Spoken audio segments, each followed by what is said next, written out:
할렐루야. 오늘은 거룩하고 복된 주님의 날이며 대림절 첫 번째 주일입니다. 우리 주님의 다시 오심을 대망하며 오늘 이 시간 하나님께 예배드리기 위해 주님의 보좌 앞에 나오신 여러분들 주님의 이름으로 환영합니다. 이제 다 함께 자리에서 일어나셔서 우리 마음과 뜻과 정성을 모아서 영과 진리로 아버지 하나님께 예배드리겠습니다.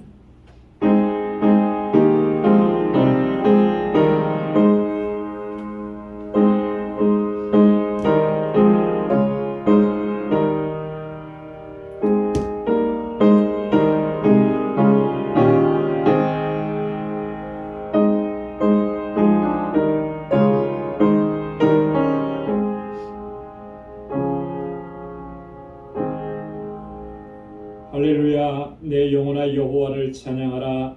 나의 생전에 여호와를 찬양하며 나의 평생에 내 하나님을 찬송하리로다. 방백들을 의지하지 말며 도울 힘이 없는 인생도 의지하지 말지니 그 호흡이 끊어지면 흙으로 돌아가서 당일에 그 도모가 소멸하리로다. 야곱의 하나님으로 자기 도움을 삼으며 여호와 자기의 하나님에게 그 소망을 두는 자는 복이 있도다. 아멘. 거룩하시고 자비하신 만군의 주 여호와 하나님 아버지, 주님의 크신 사랑과 은혜 참으로 고맙고 감사합니다. 지난 한 주간도 저희들에게 감사절기를 허락해 주시고 하나님께서 우리에게 베풀어 주신 그 은혜와 크신 사랑과 그 놀라우신 역사들을 다시 한번 되돌아볼 수 있는 은혜의 시간을 허락해 주셔서 감사합니다. 또한 오늘 대림절 첫 번째 주일을 맞이해서 이렇게 하나님을 예배할 수 있도록 주님의 보좌 앞으로 우리를 이끌어 주시니 또한 감사합니다. 이 땅에 사는 동안에 오직 주님을 바라보고 영원한 하나님의 나라 바라보고 믿음으로 살아가는 저희들이 되게 하여 주옵소서. 우리 가운데 임하셔서 주님의 평강을 더하여 주시고 주님의 은혜로 가득히 채워주시며 온 마음을 다하고 힘을 다하여 하나님을 예배하는 저희들 되게 하여 주옵소서. 우리의 예배를 받아 주옵소서. 예수님의 이름으로 기원하옵나이다. 아멘. 전능하사 천지를 만드신 하나님 아버지를 내가 믿사오며 그 외아들 우리 주 예수 그리스도를 믿사오니 이는 성령으로 잉태하사 동정녀 마리아에게 나시고 본디오 빌라도에게 고난을 받으사 십자가에 못 박혀 죽으시고 장사한 지 사흘 만에 죽은 자 가운데서 다시 살아나시며 하늘에 오르사 전능하신 하나님 우편에 앉아 계시다가 저리로서 산 자와 죽은 자를 심판하러 오시리라. 성령을 믿사오며 거룩한 공회와 성도가 서로 교통하는 것과 죄를 사하여 주시는 것과 몸이 다시 사는 것과 영원히 사는 것을 믿사옵나이다. 아멘. 자리에 앉으시기 바랍니다. 찬양으로 하나님께 영광 돌리겠습니다.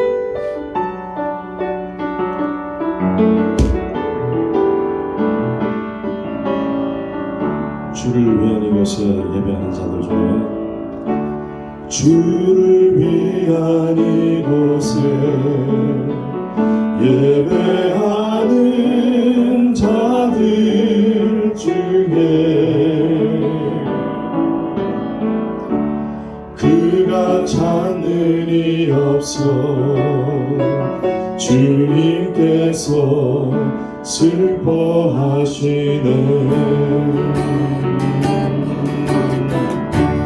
주님이 찾으시는 그 한 사람 그의 대가 내가 그 사람 되기 간절히 주께 예배하네. 주대로 이곳에 서 있네. 주임대에 엎드려 절하네. 그 어느 것도 난 필요 없네. 주님만 경배해. 주대로 이곳에 서 있네. 주임대에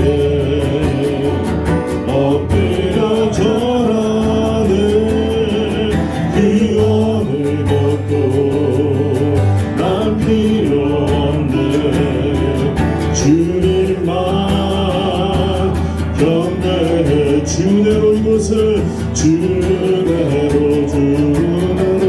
이곳에 서 있네 주님께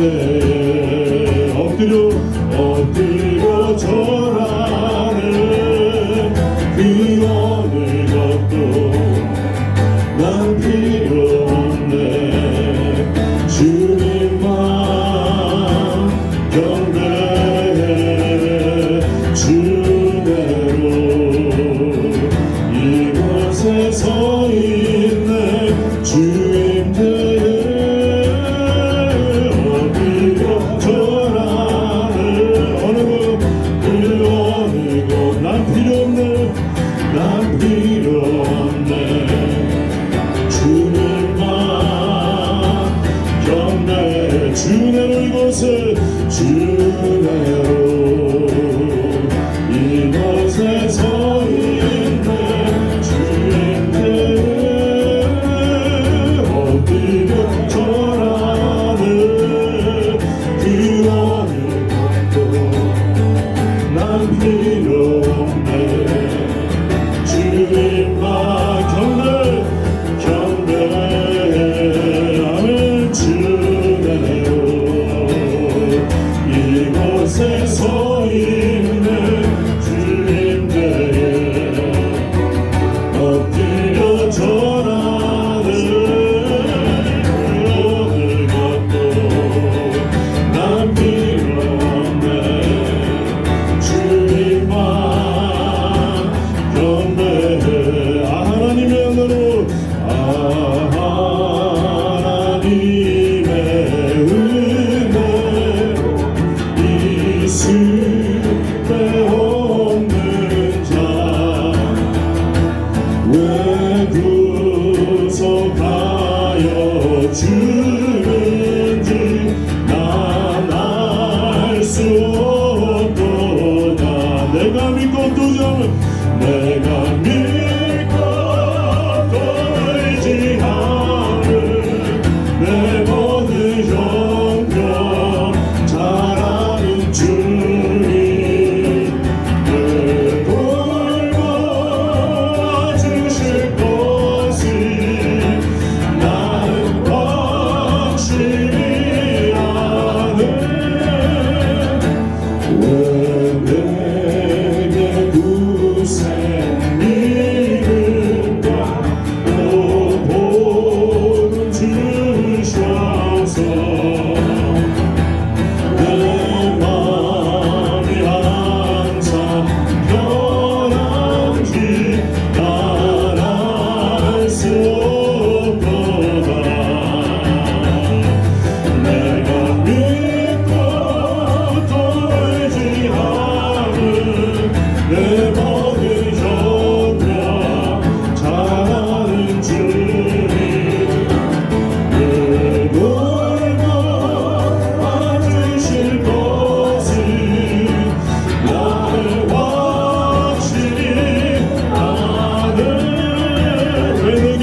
왜 내 성령 주셔서 성령 주셔서 내 마음을 감동해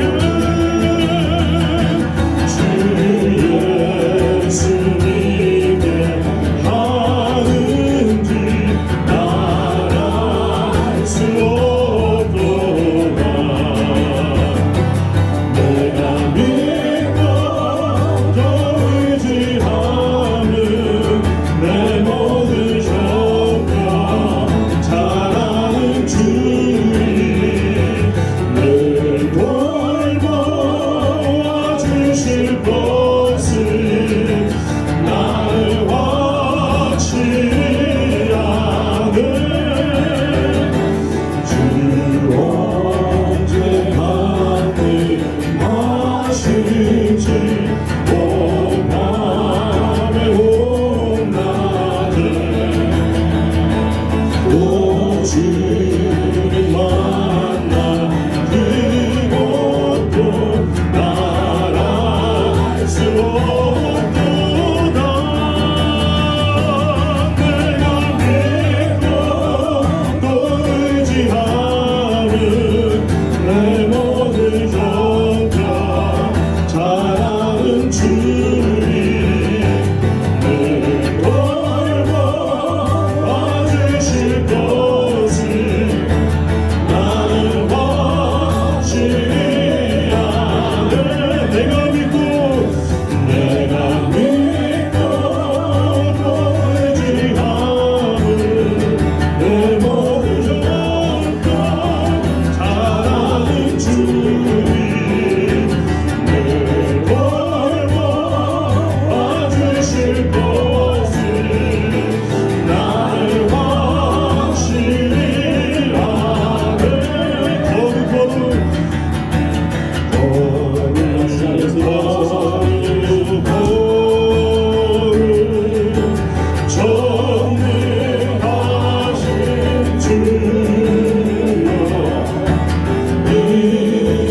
주의 보좌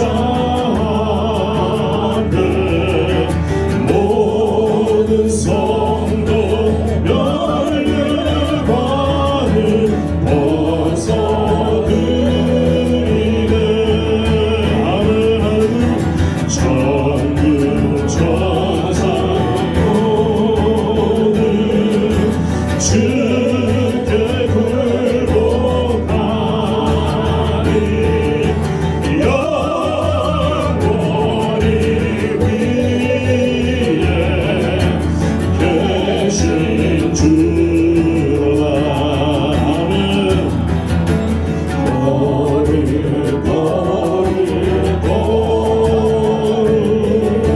주의 빛난 영광. 할렐루야. 모든 죄인 누워두어 보지 못하네. 거룩하시니라. 거룩하시니라. 주님 밖에 믿으며 온전히 존귀하신 주로다. 거룩 전능하신 주여 천지 만물 모든 주를 찬송합니다.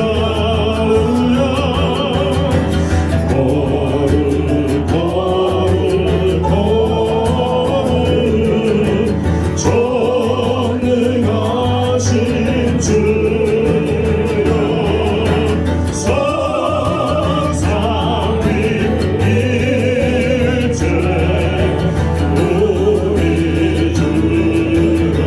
성삼위일체 성삼위일체 우리 주로다.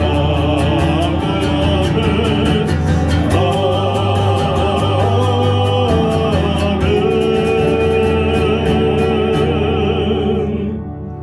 아멘. 자리에 앉으시기 바랍니다.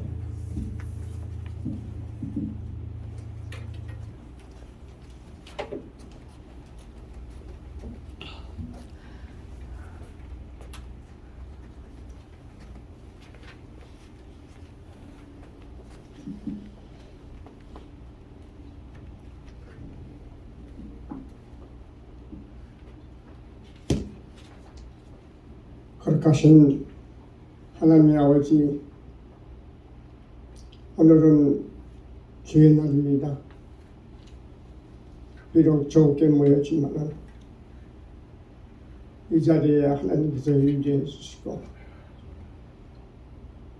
마음과 정성을 들여 하나님께 감사하게 하시고 예배 드리게 하옵소서.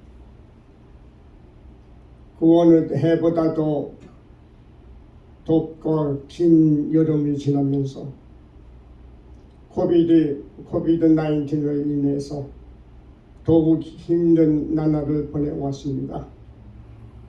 요새는 안정이 되어가는 듯했으나 언제부터 또 누변이 바이러스가 생겨 다시금 걱정과 염려가 됩니다.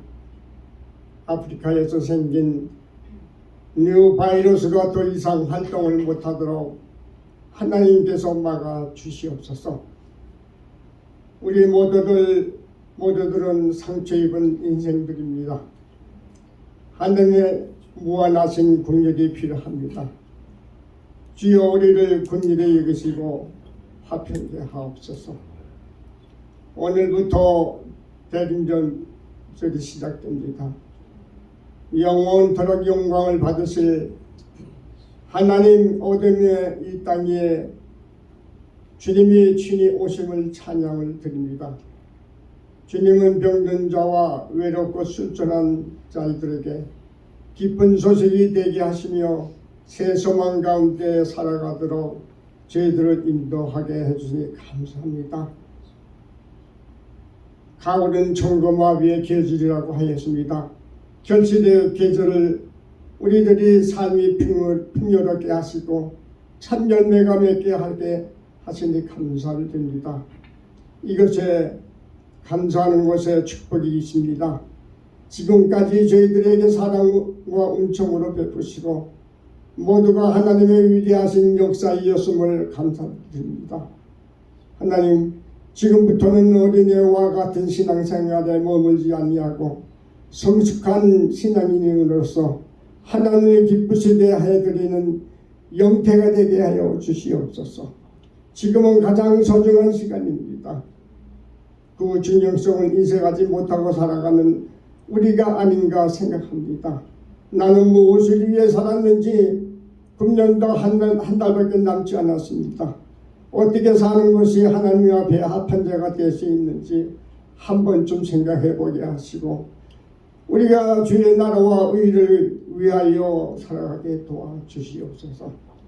때로는 세상과 같이 하며 생각하며 또 잘못이 있으면 우리들의 이 모든 잘못을 용서받기를 원합니다. 생명의 길로 인도하여 주시고 지금 이 시간은 주님을 꼭 만나고 은혜 받게 도와주시옵소서. 우리의 심령이 감사와 기쁨으로 부활의 주님을 만나보게 하옵소서. 방주길을 위해서 기도합니다. 방주길은 하나님께서 살아가시는 귀한 성전입니다. 이 방주길을 기억하게 해주시고 참 좋은 교회, 소문난 교회로 인도하여 주시옵소서. 아버지, 선교사님을 위해서 기도합니다.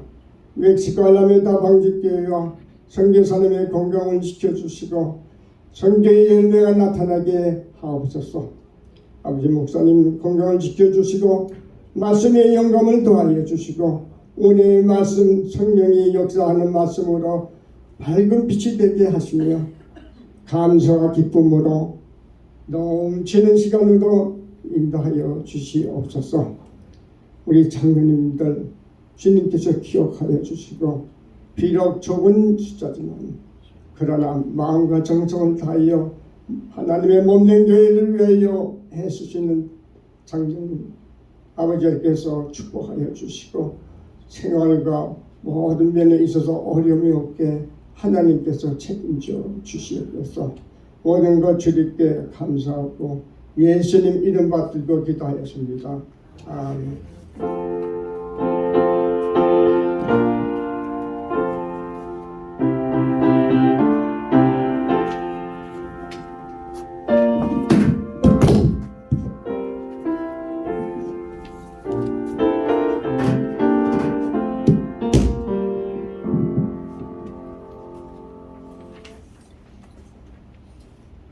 이 시간 오늘 우리에게 주시는 하나님의 말씀 요한복음 제14장 27절 말씀입니다. 요한복음 제14장 27절 우리 다 같이 찾으셔서 한 목소리로 봉독하도록 하겠습니다. 평안을 너희에게 끼치노니 곧 나의 평안을 너희에게 주노라. 내가 너희에게 주는 것은 세상이 주는 것 같지 아니하니라. 너희는 마음에 근심도 말고 두려워하지도 말라. 아멘. 할렐루야. 할렐루야. 오늘부터 시작해서 성탄절 전까지 4주간을 가리켜서 우리 대림절이라 오늘 대림절 첫 번째 주일 대림절 초 첫 번째 초가 이렇게 타오릅니다. 이 대림절은 우리 기독교에서 가장 중요하게 여기는 절기 중에 하나입니다. 부활절이 있기 전 40일을 사순절이라고 하는데 그 사순절과 함께 이 대림절은 가장 중요한 절기. 그리고 대림절은 구약의 선지자들을 통해서 하나님께서 약속하셨던 그 메시아의 오심을 기다리고 대망하는 그런 절기입니다. 이제는 그 메시아께서 우리 가운데 이미 오셨고, 그래서 예수 그리스도께서 오셔서 우리의 구원을 허락해 주신 그 구원의 은혜에 우리가 감사하고 또 하나님을 찬양하면서 다시 오실 주님을 대망하면서 또 그 주님을 기다리는 절기가 이 대림절이라고 합니다. 하나님께서는 선지자들을 통해서 메시아를 보내시겠다고 약속하셨습니다. 그래서 이스라엘 백성들은 메시아를 간절하게 기다렸습니다. 특별히 예수님께서 이 땅에 오셨을 때 그 당시에는 이 메시아를 기다리는 기다림이 최고조에 달했었다라고 하는 거죠. 왜냐하면 당시 이스라엘은 오랜 기간 동안 사로잡히고 식민지 상태에 있었고 그들의 삶은 너무나 고통스러웠기 때문에 메시아에 대한 갈망이 최고조로 달했습니다. 이사야 9장에 보면 하나님께서 보내시는 그 메시아는 흑암과 사망의 그늘진 땅에 거하던 백성에게 큰 빛으로 오신다고 그렇게 말씀합니다. 사망의 땅에, 흑암의 땅에, 그 그늘진 곳에서 고통당하는 심령 가운데 큰 빛으로 오실 것이다. 그리고 또한 평강의 왕으로 오실 것이라고 말씀을 하셨습니다. 그렇기 때문에 예수님께서 탄생하셨을 때 하늘의 천군과 천사들은 이렇게 노래를 했습니다. 지극히 높은 곳에서는 하나님께 영광이요, 땅에서는 기뻐하심을 입은 사람들 중에 평화로다. 하늘에는 영광이고 이 땅에서는 그 기뻐하심을 입은 사람들 가운데 평화가, 메시아의 오심으로 인해서 참 평화가 임했다라고 천사들은, 천군들은 그렇게 찬양하고 노래했다라고. 이사야 9장을 계속해서 보면 평강의 왕으로 오시는 예수님께서는 멸시당하는 자들을 영화롭게 하신다 그랬어요. 흑암에 행하던 백성들에게는 큰 빛을 보이시고 사망의 그늘진 땅에 거하던 자들에게 빛으로 비춰주신다고 말씀을 하셨어요. 그리고 나라를 다시 창성하게 하시고 추수할 때 즐거움같이, 또 전쟁에서 승리해서 그 탈취물을 얻었을 때 그 즐거움같이 주님 앞에서 즐거워하게 하신다고 말씀을 하셨어요. 또한 모든 멍에와 채찍과 또 압제자의 그 막대기를 다 꺾어주시겠다고 그렇게 말씀을 하십니다. 참 자유를 주신다라고 하는 것이죠. 참 평화를 주신다. 메시아가 우리에게 주시는 것은 참 자유고 참 평화라고 하는 것입니다. 여러분, 오늘 함께 봉독한 말씀은 단 한 절밖에 안 되는 짧은 구절이지만 오늘 본문의 말씀을 보면 예수님께서 이 땅에 오신 그 이유와 목적을 분명하게 제시하시고 제자들에게 이렇게 말씀하신 것을 볼 수 있습니다. 평안을 너희에게 끼치노니 곧 나의 평안을 너희에게 주노라. 주님께서 참된 평안, 주님만이 가지고 계시는 그 평안을 우리에게 주신다. 평안이라고 하는 말은 평화라고 하는 말과 같은 말입니다. 그래서 영어 성경에서는 peace라고 이렇게 되어 있죠. 평화를 주신다라고 하는 거예요. 여러분, 이 평화, 이 평안은 사람들이라면 누구나 다 간절하게 소망하고 갈망하는 것입니다. 그렇기 때문에 이 평화에 대한 갈망은 너무나 당연한 것이고 또 너무나 중요한 것입니다.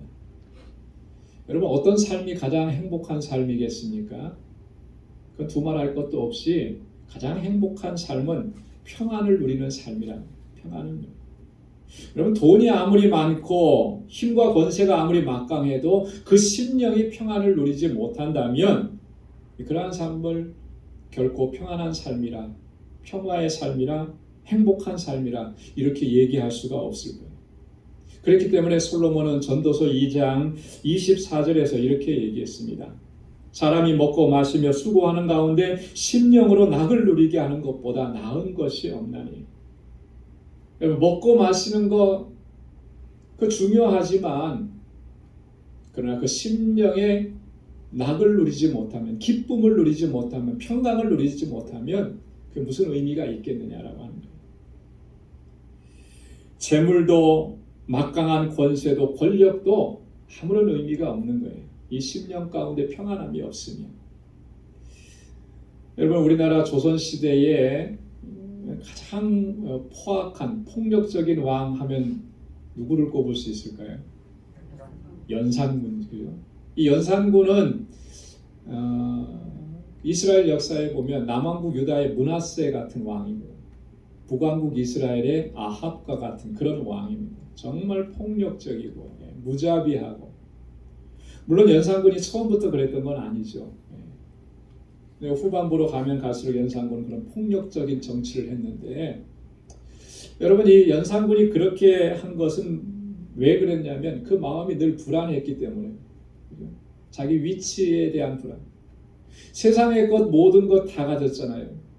조선의 지존이잖아요, 왕이면. 그런데도 그 마음은 평안하지 않은 거예요. 폐위된 왕비의 자녀라고 하는 것 때문에 그런 아킬레스건이 그에게 있고, 그게 늘 불안하게 만들었고, 그래서 대신들이 자신을 무시한다, 백성들이 자신을 무시한다, 이렇게 생각을 합니다. 그걸 제압할 수 있는 것은 왕권을 가지고 폭력적으로 다스리는 것밖에 없다. 그렇게 해서 폭군이 되어버리는데, 여러분 그 마지막이 어떻게 되었습니까? 정말 비참해졌잖아요. 그죠? 폐위되어져 버리고 중종 반정에 의해서 완전히 폐위되고, 모든 것을 다 가진 왕인데 근데도 그 마음에 평안함이 없어요. 그렇기 때문에 그런 마지막 비참한 결론을 맞는, 여러분 우리 10년 가운데 이 평안이 없다면 세상에서 가진 물질, 권세, 권력, 그런 것들이 아무것도 의미가 없다라고 하는 거예요. 그런 것이 우리에게 참 평안을 가져다 주지 못한다라고 하는 것을 우린 주변에서도 많이 보는 거예요. 오늘 주님께서는 우리에게 내가 너희에게 나의 평안을 주시겠다고 말씀하셨는데, 그 평안이라고 하는 것은 구체적으로 어떤 것이겠습니까? 오늘 본문 말씀에서는 구체적으로 그것이 어떤 것인지 자세하게 설명하고 있지는 않지만 아주 중요한 사실 하나를 우리에게 말씀해 줍니다. 그건 뭐냐면, 내가 너희에게 주는 것은 세상이 주는 것 같지 아니하니라. 한번 따라서 해보시기 바랍니다. 내가 너희에게 주는 것은 세상이 주는 것 같지 아니하니라. 여러분 이게 중요한 요소예요. 우리가 반드시 기억해야 하는 거죠. 주님이 우리에게 주시는 평안이라고 하는 것은 세상이 주는 것과 같지 않다라고. 그렇다면 우리가 세상이 주는 평안, 세상에서 평안이라고 하는 것이 과연 어떤 것이냐, 이걸 생각해야 되겠죠. 여러분 세상이 말하는 평안, 세상이 말하는 평화는 어떤 것입니까? 어렵게 생각할 것 없이 우리가 떠오르는 대로 생각한다면 그런 건강한 거, 그죠? 건강하면 평안하다고 생각하죠. 그래서 건강을 위해서 최선을 다하고 좋은 것 많이 먹고, 경제적으로 부족함이 없는 거, 요즘에 너무나 힘들고 어려운 시기를 살아가는데 이럴 때 정말 경제적으로 부유하고 좀 넉넉했으면 얼마나 좋을까, 그러면 참 편안할 텐데 하고 싶은 거 많이 할 수 있고, 큰 어려움이 없이 모든 일들이 형통하게 되면 평안하다고 생각합니다. 다른 사람들과의 관계도 갈등이 없어서 분쟁이나 다툼이 없고, 더 나아가서는 국가적으로도 전쟁이 없는 상태, 이런 상태를 우리는 보통 평화, 평안, 태평성대의 시대 이렇게들 얘기합니다. 물론 그런 것들이 평안한 상태인 것은 분명합니다. 그래서 사람들은 자신의 상황이 이런 상태가 되기를 간절하게 소망하고 또 힘쓰고 노력하는 거죠. 어쩌면 지금 열심히 일하는 것도 결국에는 우리의 노년의 삶이 그러한 평안함을 누리는 삶이 될 수 있기를 소망하기 때문에 오늘 지금 우리가 그렇게 열심히 일을 하는 것인지도 모르겠습니다. 이것이 세상이 말하는 일반적인 평안, 평화의 모습인 거예요. 그러나 오늘 예수님의 말씀, 이 말씀에 의하면 이런 것들은 본질적인 평안이 아니라는 거예요. 이런 것들은 근본적인 평화가 아니라는 것입니다. 그렇기 때문에 예수님께서는 내가 너희에게 주는 평안은 세상이 주는 것과 같지 않다고 분명하게 말씀을 하시는 겁니다. 주님께서 주시는 평안은 세상 사람들이 평안의 요소라고 말하는 그러한 것들이 없어도 누릴 수 있는 평안이라는 거예요. 다시 말해서 돈이 없어도, 건강을 잃어도, 권세가 없어도, 내게 명예가 없어도, 인기가 없어도 그래도 누릴 수 있는 것, 그 평안, 주님이 주시는 평안이라는 거예요. 더 나아가서는 주님께서 주시는 평안은 비록 내 삶이 고난이 있고 환난이 있고 고통이 있을지라도 누릴 수 있게 하시는 평안이라는 거예요. 고난이 있어도 마음이 심령이 평안한 상태. 여러분, 그런 상태가 어떤 상태이겠습니까? 성경에는 그런 상황들을 많이 설명해 주는데 대표적인 게 사도행전 16장에 나오는 바울과 실라가 복음을 증거하다가 고문을 당하고 핍박을 당하고 그리고 감옥에 갇혔을 그런 상황 속에서도 하나님을 찬미하고 하나님을 찬양할 수 있는 그런 심령의 상태. 여러분, 그렇게 고통스러운데 죽음의 고비 가운데 서 있는데 그 마음이 그렇게 평화로울 수가 없고 그렇게 하나님을 찬양할 수가 없는 거죠.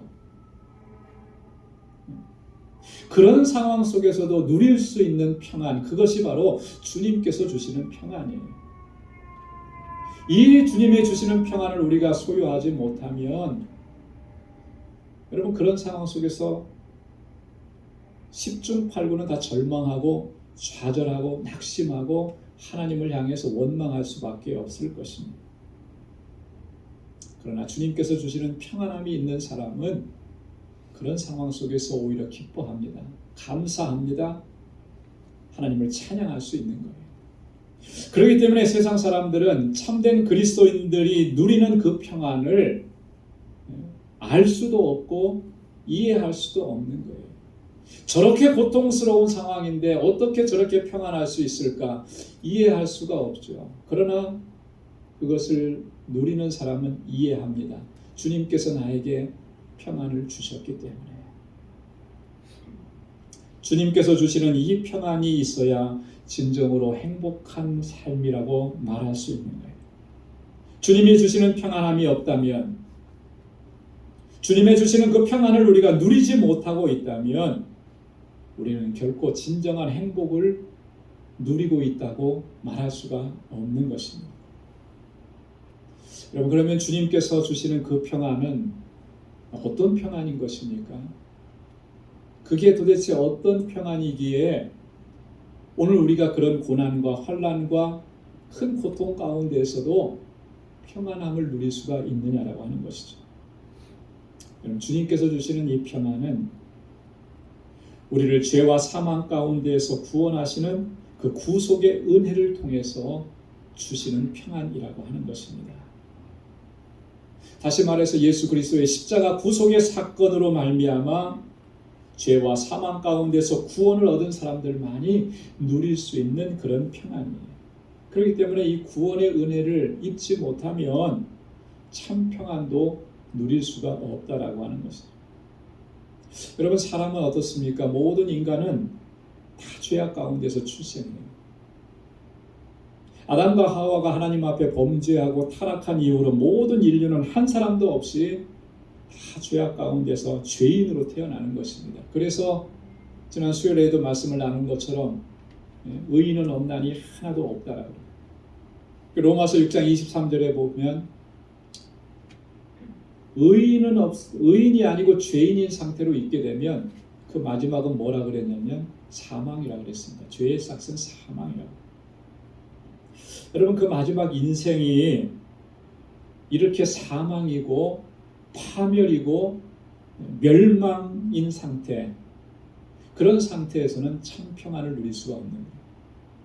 지금 내가 아무리 걱정이 없고 염려가 없고 남들이 부러워할 만한 그런 호화로운 삶을 살고 막강한 권세를 누리고 세상을 호령한다 할지라도 여러분, 그 마지막이 파멸이고 멸망이라면, 그것을 알다면 그 심령의 상태가 평안할 수 있겠습니까? 결코 평안할 수가 없는 거예요. 죄악 가운데서 출생한 자연인, 예수 그리스도의 구속의 은혜를 입지 못한 죄인들, 그 가운데는 주님의 주시는 참 평안이 없는 거예요. 왜냐하면 주님의 주시는 평안은 이러한 죄와 사망의 권세를 깨뜨리시고 구원의 은혜를 허락해 주시면서 그것을 입은 사람들만이 누릴 수가 있는 평안이기 때문에요. 그래서 구속의 은혜는 우리들로 하여금 죄와 사망의 권세를 이겨내게 하고 영원한 생명을 얻게 하시는 것입니다. 그 영원한 생명이 있는 사람들만이 참 평안을 누릴 수가 있게 됩니다. 참 생명이 없는데, 영생이 없는데 무엇으로 평안함을 누릴 수 있겠느냐. 그래서 주님께서는 내가 주는 평안은 세상이 주는 것과 같지 않다라고. 여러분, 주님께서 주시는 새 생명을 얻으셨음을 확신하십니까?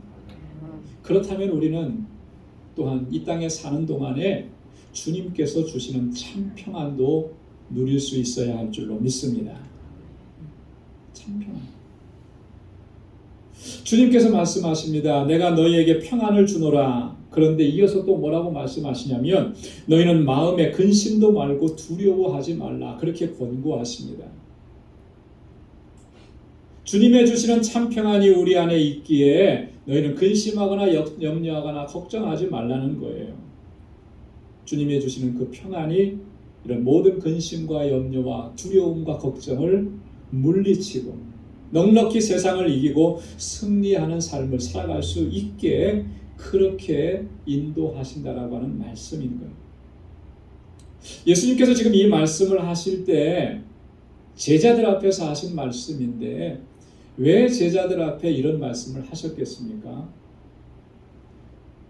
당시의 그 상황을 보면 지금 제자들은 굉장히 두렵고 불안한 상태였기 때문에 그런 거예요. 왜냐하면 예수님께서 앞서서 이런 말씀들을 하셨기 때문에 그렇습니다. 무슨 말씀을 하셨냐면 요한복음 13장 21절에 보면 예수께서 이 말씀을 하시고 심령에 민망하여 증거하여 가라사대 내가 진실로 진실로 너희에게 이르노니 너희 중 하나가 나를 팔리라. 그 유명한 세족식이 끝나고 난 후에 예수님께서 제자들 앞에서 하신 말씀이 뭐냐면 그 세족식이 얼마나 은혜로웠겠습니까? 얼마나 감동적이었겠어요? 그런데 그것이 끝나고 난 후에 주님이 하신 말씀은 너희 중에 하나가 나를 팔리라. 너희 중에 배반자가 있을 것이다. 누가 딱 배반할 것이라고 이렇게 지적했다면 그래도 다른 사람은 좀 마음이 편안했을 거예요. 근데 누구라고 얘기 안 하고 너희 중에 하나가, 그러니까 염려가 많은 거죠. 근심이 되고 걱정이 되고 어떻게 누가 감히 예수님을 배반하고 주님을 팔 수 있겠는가. 요한복음 13장 38절에서 또 이렇게 말씀하셨습니다. 예수께서 대답하시되 내가 나를 위하여 내 목숨을 버리겠느냐. 내가 진실로 진실로 내게 이르노니 닭 울기 전에 내가 3번 나를 부인하리라. 누구에게 말씀하신 거죠? 베드로에게. 얼마나 자신만만하게 주님을 부인하지 않겠다고 베드로는 얘기했지만 주님이 하신 말씀은 뭐예요? 내가 나를 부인할 것이다. 그것도 3번이나 나를 부인할 것이다. 또 요한복음 13장 33절에 보면 소자들아 내가 아직 잠시 너희와 함께 있노라. 너희가 나를 찾을 터이나 그러나 내가 일찍 내가 유대인들에게 너희는 나의 가는 곳에 올 수 없다고 말한 것과 같이 지금 너희에게도 이르노라. 예수님께서 유대인들에게 너희는 내가 가는 곳에 올 수가 없다라고 말씀하신 것처럼 너희들에게도 그렇게 말씀하십니다. 주님이 가시는 곳에 우리가 갈 수 없다고 얘기하는 그 얘기를 들으니까 이제는 다시 주님과 함께 할 수가 없고 얼마나 두렵고 얼마나 불안하고 염려가 되고 걱정이 되겠어요. 주님께서 이런 말씀을 하시니까 근심하고 걱정하고 두려워하는 건 너무나 당연한 것이죠. 그들을 향해서 주님께서 이 말씀을 주고 계신 것입니다. 그래서 요한복음 14장 1절에 보면 너희는 마음에 근심하지 말라. 하나님을 믿으니 또 나를 믿으라.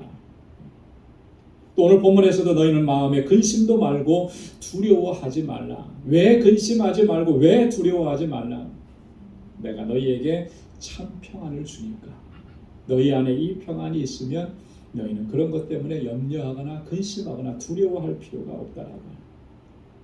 그래서 이 주님의 주시는 평안함을 누리는 사람은 세상에서의 염려, 근심, 걱정 넉넉히 물리치고 이겨낼 수가 있는 것입니다.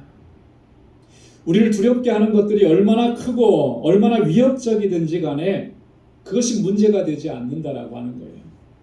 주님의 주시는 평안함을 누리는 사람은 그것을 넉넉히 이겨낼 수 있는 거예요. 앞에서도 말씀드렸지만 주님이 주신 이 평안은 어떤 평안이라 그랬습니까? 주님께서 사망 권세를 깨뜨리시고 이겨내시고 우리에게 주신 평안이기 때문에 그래요. 여러분, 사람이 가장 두려워하는 게 뭐겠습니까? 뭘 제일 두려워합니까? 궁극적으로 가면 죽음을 두려워하는 거예요. 죽음. 어떤 분이 그런 얘기를 하더라고요. 건강했던 분인데 군인으로서 아주 건강은 차부하고 또 자녀들이 있으니까 더 건강해야 되겠다고 열심히 운동을 했대요. 운동을 했는데 그날도 운동을 하다가 잘못해서 사고를 당해 자전거를 타고 가다가 산악 자전거를 탔는데 그만 자전거가 브레이크가 말을 듣지 않아서 미끄러져 내려가서 그냥 고꾸라진 거예요. 정신이 들어서 눈을 떠보니까 온 몸을 움직일 수가 없더래요. 딱 살아있는 거는 목 위로만 살아있는 거예요. 그러고 나서는 더 이상 살 가치가 없다고 생각을 하고 내가 이렇게 살아서 뭐 하나. 그래서 죽으려고 했는데 죽을 수도 없더래요. 몸이 안 움직이니까. 혀를 깨물고 죽어야 되겠다고 생각을 하고 혀를 깨물었는데 너무너무 아프더래요. 아파서 못 죽겠더래요. 그런데 나중에 가서 깨달은 게 뭐냐니까 자기는 죽으려고 한 게 아니고 죽고 싶었던 게 아니고 살고 싶었더래요. 살고 싶어. 내가 지금 죽으면 내 자식들은 내 자녀들은 어떻게 되나? 죽음이라는 걸 생각하니까 너무나 고통스럽고 절망스럽고 너무나 무섭고 다 무서워지더라는 거예요. 그래서 살고 싶었던 거죠. 그걸 나중에 깨달았다. 그런데 나중에 그 모습을 보니까 얼마나 밝은지 몰라요. 인터뷰하는 사람보다도 더 밝고 더 씩씩하고 죽음의 위협, 죽음의 두려움, 죽음이 가져오는 공포를 극복하고 나니까 그의 얼굴은 너무나 환해요. 저 사람이 정말 사지를 다 움직이지 못하는 사람일까 싶을 정도로 그렇게 밝더라고요. 인터뷰하는 20분 내내 얼마나 밝은 모습으로 얘기합니다. 죽음의 공포를 이겨낸 것이죠. 뭘 얘기하는 겁니까? 우리를 가장 두렵게 하는 것은 죽음이라고 하는 거예요. 죽음이. 그래서 이 죽음은 근원적인 두려움이다. 이렇게 얘기하는 거예요. 어느 누구도 피해갈 수가 없기 때문에 누구나 다 죽음 앞에서는 연약해질 수밖에 없기 때문에 여러분 육체적인 죽음도 이렇게 우리를 두렵게 한다면 영원한 죽음, 영원한 지옥 형벌은 어떻겠습니까? 상상하기도 싫은 것이죠. 주님께서 우리에게 구속의 은혜를 베풀어 주시지 않았다면 아마도 우리는 모두가 다 이 큰 두려움과 공포와 고통 속에서 인생의 마지막을 맞이할 수밖에 없었을 것입니다. 그러나 주님께서 베풀어 주신 그 구속의 은혜로 말미암아 우리의 마지막은 이 죽음에 대한 두려움과 공포가 아니고 영원한 지옥 형벌에 대한 공포가 아니고 영원한 삶으로 들어가는 기쁨과 감격인 거예요. 우리 마지막이 그렇게 되는 것입니다. 사망 권세를 다 이기시고 다시 사신 우리 주님께서 우리에게 주신 평안이에요. 그래서 우리가 이 감격을 누릴 수가 있게 되는 것입니다.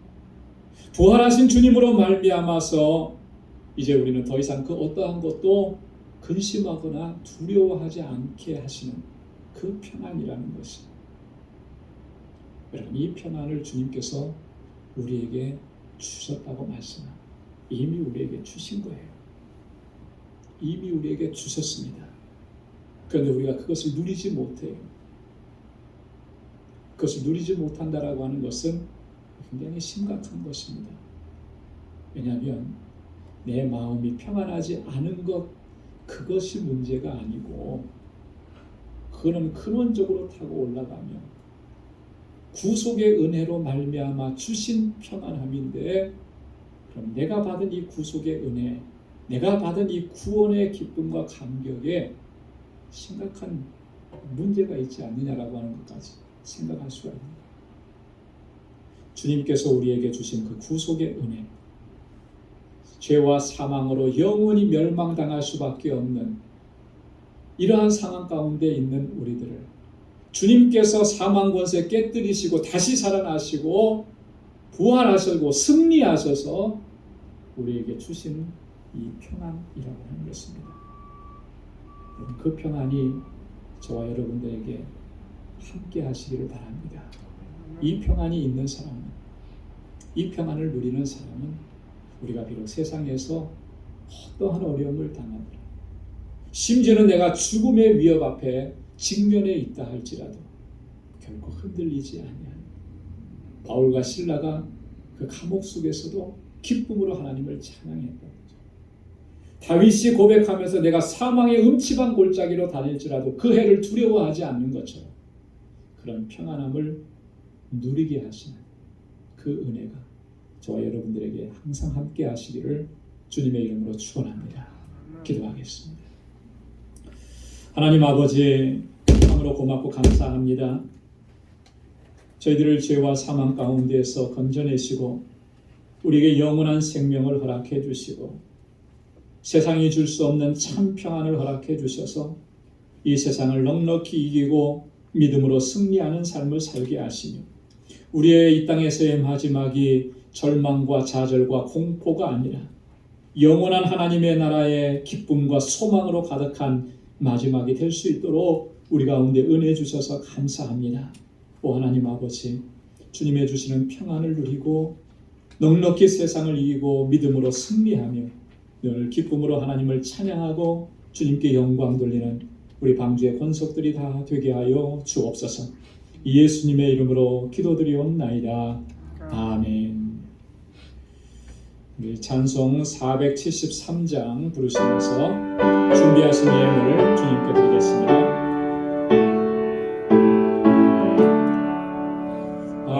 내 마음속에 참된 평화인데 주 예수가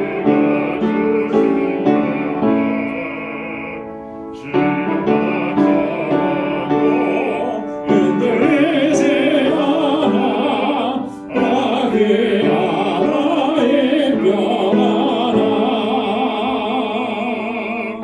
주는 항상 계셔 내 맘속에 주가 항상 계셔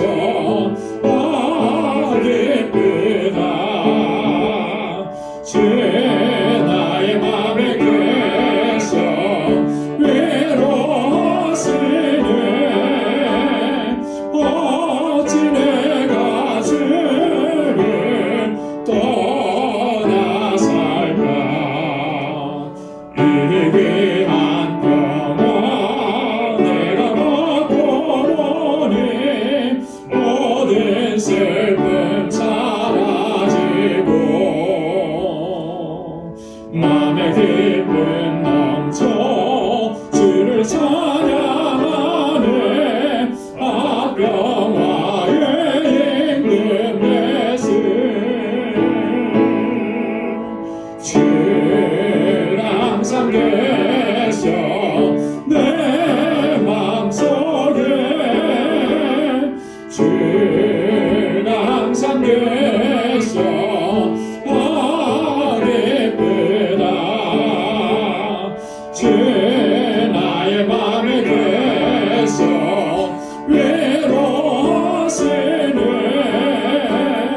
어찌 내가 주를 떠나 살까 주 날 위하여 내가 사는 동안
은혜가 풍성하신 만군의 주 여호와 하나님 아버지, 오늘도 이렇게 하나님을 경배하고 찬양하며 예배할 수 있게 하시니 너무나 고맙고 감사합니다.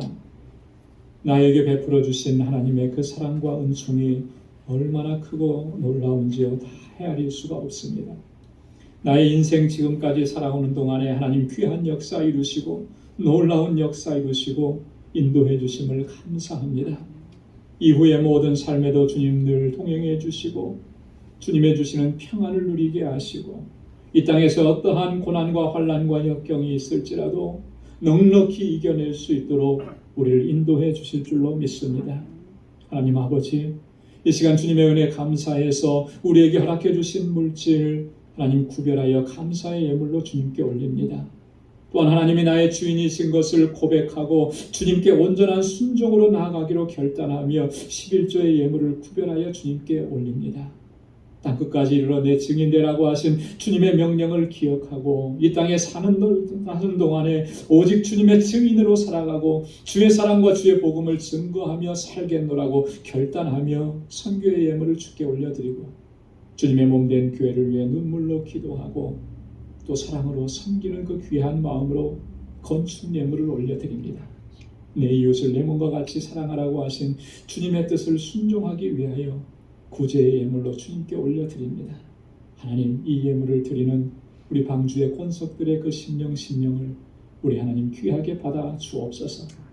이 땅에 사는 날 동안에 주님의 주시는 평안을 잃지 않도록 도와주시고 비록 고난이 있고 환난이 있어도 주님의 주시는 평강 가운데 매일매일이 승리의 삶이 되도록 주님 역사하여 주옵소서. 아버지 하나님, 특별히 바라고 원하는 것은 우리 사랑하는 권속들의 삶 속에 하나님 육신의 연약함으로 고통 중에 있는 주님의 자녀들을 하나님 치료하시고 온전하게 회복시켜 주옵소서. 믿음이 연약해져 있는 주님의 백성들을 하나님 기억하시사 붙들어 주시고 성령으로 충만하게 하시고 강건한 믿음 허락해 주셔서 하나님 어떠한 일에도 흔들리지 않고 좌로나 우로나 치우치지 아니하고 오직 주님만을 신뢰하고 주님께 의탁하고 믿음으로 살아가 승리하는 주의 백성들이 되게 하여 주옵소서. 오 하나님 아버지, 이제 또 한 주간의 삶을 향하여 나아갑니다. 우리 방주의 권속들의 삶을 주장하여 주옵소서. 저들의 가정에 평강을 허락해 주시고 저의 손으로 행하는 모든 일들을 형통하게 하옵시고 믿음의 기업들마다 견고하게 세워주셔서 하나님께 영광 돌리는 기업이 되게 하시고 오직 주님의 기쁨이 되는 삶을 이 한 주간도 살아갈 수 있도록 은혜 베풀어 주옵소서. 모든 것 감사하옵고 예수님의 이름으로 봉헌 기도 드리옵나이다. 아멘. 우리 전후좌우에 계신 분들과 함께 인사 나누시겠습니다. 우리 서로 악수도 나눠주시고 또 손도 흔들어 주시고요. 가까이 가지 못하신 분들은 손을 흔들어 주시고 사랑합니다. 우리가 비록 마스크는 썼지만 큰 소리로 하면 다 들리니까 사랑합니다. 축복합니다. 하나님의 은혜가 가득하길 바랍니다. 마음껏 축복해 주시기 바랍니다. 오늘 영상으로 예배를 드리는 우리 방주 권속 여러분들의 가정과 삶에도 하나님의 은혜가 가득하기를 바랍니다. 감사합니다. 우리 교회 소식 전해드리도록 하겠습니다. 앞에서도 말씀을 드렸던 것처럼 오늘 대림절 첫 번째 주일을 오늘 이렇게 하나님께 저희들이 같이 모여서 예배드리면서 지내고 있습니다. 이 대림절 기간 동안에 이 땅에 오셔서 나 같은 죄인을 구원해 주신 그 주님의 구속의 은혜 다시 한번 깊이 되새기고 하나님 앞에 감사하고 또 영광 돌릴 수 있기를 바라고요. 또 이제는 우리는 다시 오시는 주님을 갈망하고 기다립니다. 언제 주님이 다시 오실지 아무도 알지 못해요. 하지만 분명한 것은 주님이 오신다고 하셨습니다. 그것이 내 삶의, 내 생의 순간, 내 생애 가운데 있을 수도 있는 거예요. 그래서 주님의 오심을 잘 예비하고 그 주님을 맞이할 준비를 하고 그래서 우리가 그에 합당하게 주님 오셨을 때 부끄러움 당하지 않고 그런 합당한 삶을 위해서 최선을 다할 수 있기를 바랍니다. 이 대림절 초가 이렇게 켜지게 되는데 소망, 평화, 기쁨 그리고 사랑을 상징합니다. 그리고 마지막에 하얀 초는 예수 그리스도를 상징을 합니다.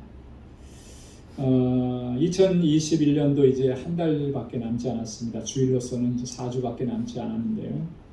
하나님께서 맡겨주신 그 직분과 사명 끝까지 충성되게 또 잘 감당하면서 이 한 해를 잘 마무리하시고 또 말씀과 기도로 2022년 새해를 또 맞이할 준비를 할 수 있기를 바랍니다. 지난주에도 말씀드린 것처럼 우리 유스와 EM을 인도해 주셨던 아이작 전도사님이 오늘 사임을 합니다. 2부 예배 때 사임 인사를 합니다. 가정을 위해서 여러분 기도해 주시길 바라고, 우리 유스 그룹이 EM 목사님 또 유스 목사님을 다시 우리가 청빙해야 되는 그런 상황입니다. 그래서 좋은 분 오실 수 있도록 그렇게 많이 기도해 주시고, 또 혹시나 여러분들 중에 또 좋은 분이 있으면 추천해 주시고 그렇게 해 주시면 고맙겠습니다. 사실 팬데믹 기간 동안에 각 선교회나 이렇게 모든 기관들이 좀 이렇게 활발하게 활동할 수 없는 그런 안타까움이 있었습니다. 하지만 또 그래도 그런 중에도 또 귀한 사역들을 또 잘 감당해 주셔서 감사합니다. 12월 셋째 주일까지 각 선교회에서는 총회를 실시해 주시기 바랍니다. 아마도 작년 임원들이 올해도 계속 임원을 하셨을 거예요, 그죠? 작년에는 이제 그렇게 했는데 올해는 정식으로 총회를 하시고 또 임원도 새로 선출하시고 또 2022년 새해 계획도 잘 세워주시면 고맙겠습니다. 12월 생일 맞으신 분들 미리 축하를 드립니다. 하나님의 은혜와 주의 복이 가득하기를 바랍니다. 다가오는 교회 일정 여러분 참고해 주시고요. 오늘 친교 예배 끝나고 나가시면서 우리 박경희 권사님께서 오늘 마지막 주일로 예배를 드리는데 친교를 준비해 주셨습니다. 김밥을 준비해 주셨다는 것 같은데요. 나가시면서 하나씩 받아가시면 되겠습니다. 그리고 한 가지 주보에는 실지 않았습니다만 우리 반주자 박현지 자매의 졸업 연주회가 아마 놀라신 것 같아요. 사임하는 줄 알고. 졸업 연주회가 이번 주 목요일에 있다고 합니다. 코비드 때문에 초청할 수 없고 그냥 아마 거기 관계되시는 분들하고 연주자만 참석을 하는 것 같아요. 그동안 많이 참 힘든 가운데서도 준비를 많이 했는데 떨리지 않고 준비한 거 다 잘 발휘할 수 있도록, 그래서 좋은 결과가 있도록 여러분 기도하시고 또 응원해 주시고 격려해 주시면 고맙겠습니다. 우리 다 함께 자리에서 일어나셔서 마지막 찬양 1절만 부르시겠습니다.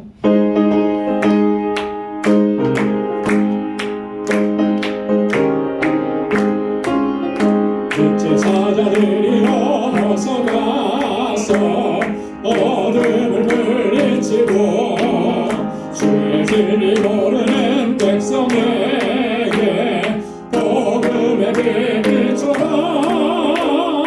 이 제사자들이여 복음의 빛 비춰라. 새로운 밤 밝게 비춰라. 이 제사자들이여.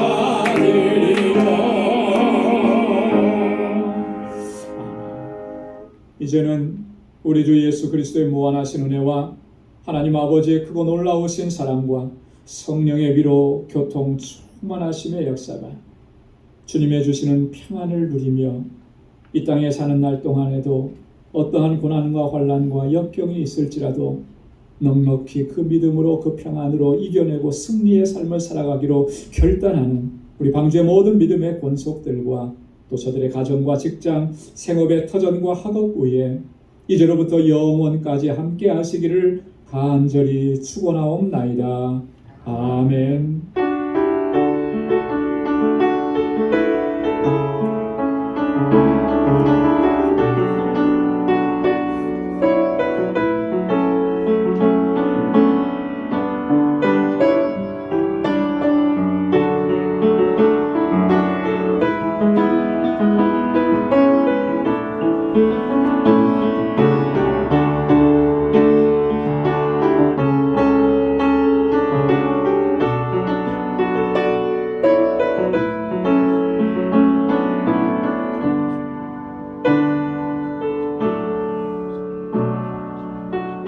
주